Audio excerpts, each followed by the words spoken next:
Aujourd'hui, c'est un travail pratique, TP, en biologie moléculaire, BM, que les étudiants et leurs professeurs vont réaliser ensemble. La BM, c'est avant tout l'ADN. Karim, Mohamed, Nezha et Nadia et leurs collègues vont extraire, purifier et analyser par électrophorèse l'ADN de plantes. La première séance de TP sera consacrée à la purification. La deuxième séance sera consacrée à son analyse par électrophorèse.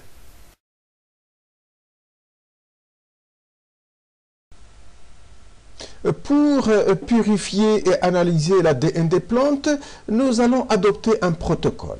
Un protocole qui sera susceptible d'avoir un ADN suffisamment purifié, non altéré, et puis qui sera analysé par électrophorèse après, bien sûr, sa digestion. Alors, bien sûr, ici, la première étape commence par une attaque mécanique qui consiste en un broyage, cassure des structures, et on utilise souvent de l'azote liquide. L'azote liquide qui rend friable le matériel et le rend facile donc à extraire. Alors, après l'attaque mécanique, on pratique une lyse chimique. Une lyse chimique qui est très importante, qui va nous amener à avoir une soupe, si vous voulez, où il y a notre ADN à l'intérieur, il y a des protéines, il y a des lipides, il y a des polysaccharides, il y a tout un ensemble de choses. Alors, cette lyse chimique, il se fait dans un milieu qui est souvent basique et qui contient des détergents, comme il est le cas ici, le Ktab, et il contient aussi du sel, une grande concentration élevée en sel, ici 1,4 molaire, et puis quelques antioxydants et le DTA aussi pour chélater certains éléments divalents qui sont nécessaires pour l'activité des DNAs. Parce qu'il ne suffit pas d'avoir un ADN purifié, mais il faut qu'il soit non altéré pour qu'il soit utilisable et analysable aussi. Alors bien sûr, après avoir tout cela, il faut laisser cette lyse chimique prendre lieu suffisamment de temps à une température qui est quand même élevée, de l'ordre de 65 degrés. Et puis après cela, bien sûr, on va faire une séparation par affinité aux phases. Séparation par affinité aux phases, où on va rajouter un mélange de solvants qui est tout simplement le mélange chloroforme alcool isoamylique qui va permettre de réaliser des phases dans la phase aqueuse qui est supérieure et dans laquelle va se trouver notre ADN. Après avoir ajouté le mélange chloroforme alcool isoamylique pour former les phases, et après agitation douce, on centrifuge le tout pour récupérer l'ADN dans la phase supérieure ou phase aqueuse.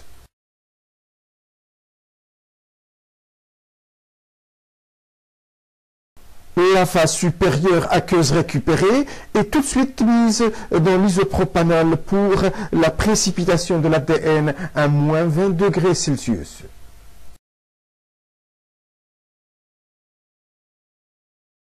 C'est une opération délicate où il ne faut pas pénétrer jusqu'à l'interphase qui contient les protéines et à ce moment-là, on contamine l'ADN. Après la séparation par affinité aux phases, où on a récupéré notre ADN dans la phase aqueuse, la phase supérieure, rappelez-vous, à ce moment-là, on va passer à sa précipitation. Précipitation par un alcool qui est ici l'isopropanol. Alors cette opération, il se fait à moins 20 degrés Celsius et elle dure un certain temps, comme 20 minutes par exemple. Et puis après, lorsqu'on aura notre ADN, à ce moment-là, on peut passer à l'autre étape qui est l'étape du lavage. Lavage de l'ADN par de l'éthanol, tout simplement, comme il est montré ici. Et puis après, il faut le solubiliser, cet ADN. Cet ADN, il faut le solubiliser, bien sûr, lorsqu'il a été lavé, mais bien sûr, après avoir éliminé toute trace d'éthanol, pour que ça soit soluble dans de l'eau ou dans un tampon aussi. À ce moment-là, j'aurai un ADN qui sera traité ou exposé à un traitement par des enzymes de restriction ou amplifié aussi pour extraire de l'information dedans. Et ceci, ça se fait par électrophorèse. électrophorèse qui exploite cette charge négative, si vous voulez, portée par le phosphate pour les acides nucléiques, pour l'ADN en particulier, et, ma foi, pour rappeler un protocole, un bon protocole de purification doit avoir les critères suivants. Avoir un ADN suffisamment pur et avoir aussi, et c'est très important, un ADN non altéré. Alors souvent, pour évaluer cette purification, on calcule un rapport de densité optique 260 nanomètres sur DO 280 nanomètres. 260 nanomètres, c'est l'absorption dans l'UV des acides nucléiques, et puis la DO à 280, c'est à peu près l'absorption de tout ce qui est protéines. S'il y a beaucoup de protéines, ça veut dire je vais avoir un rapport qui sera faible et qui va signifier que mon ADN est contaminé par des protéines. L'ADN précipité par l'isopropanol devient bien visible dans le microtube. Cet ADN sera de suite lavé avec de l'éthanol 70%. L'ADN lavé est bien visible sous forme de pelote. Donc on voit vraiment l'ADN sous forme de boule. Il faut après sécher l'ADN lavé pour éliminer les traces de l'éthanol et faciliter ainsi sa solubilisation dans de l'eau ou dans un tampon. Afin de suivre leur avancement lors de l'électrophorèse, tous les extraits sont mélangés au préalable avec un tampon, appelé tampon de charge, et qui contient des indicateurs colorés, ici bleu visible, et du glycérol aussi pour augmenter la densité des dépôts. Une fois purifié, l'ADN sera préparé pour être analysé par électrophorèse sur gel d'agarose. L'électrophorèse est ici horizontale, contrairement à l'électrophorèse verticale. Le gel d'agarose est préparé bien avant la séparation de l'ADN.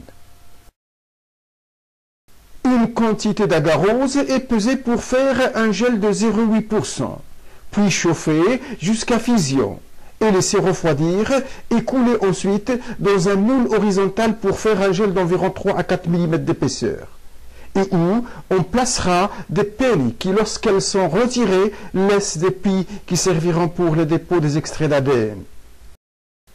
Lorsque le gel est prêt, viendra ensuite l'étape importante de dépôt sur gel des extraits d'ADN purifiés à partir de différentes plantes. Un schéma de dépôt est conçu au préalable pour inscrire l'ordre des différents ADN. On dépose à côté des extraits des ADN connus comme un plasmide natif, un plasmide hydrolysé, des marqueurs de poids moléculaires. On dépose aussi les ADN préalablement hydrolysés par une enzyme de restriction.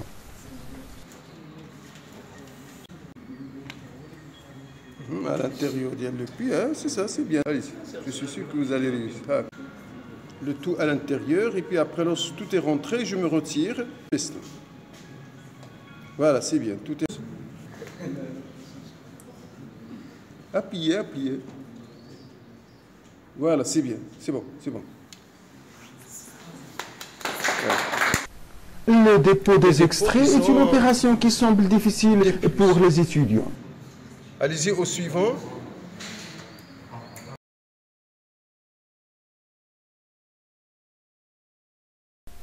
Les qualités d'un bon dépôt sont les suivantes.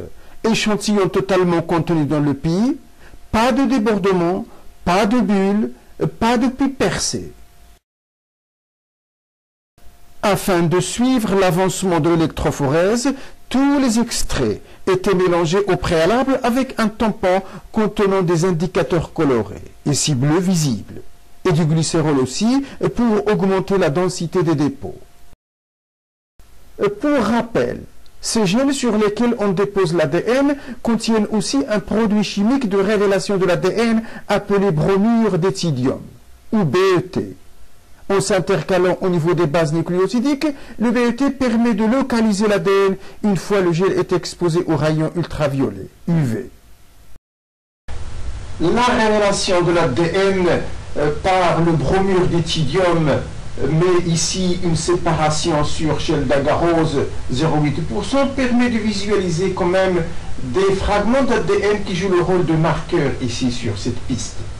Avec, bien sûr, des poids moléculaires qui sont plus élevés vers le haut, des poids moléculaires qui sont beaucoup plus faibles vers le bas. Et la séparation, il se fait du haut vers le bas, ça veut dire de la cathode vers l'anode, vers plus ici.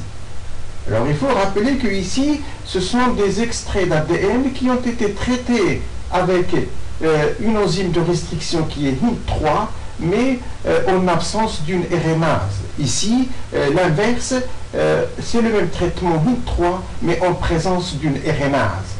On a rajouté une RNase qui va détruire les ARN. Ici, il n'y avait pas de RNase, et la seule différence donc qui saute aux yeux, c'est la présence de ce spot ici, lorsqu'on n'utilise pas de RNase.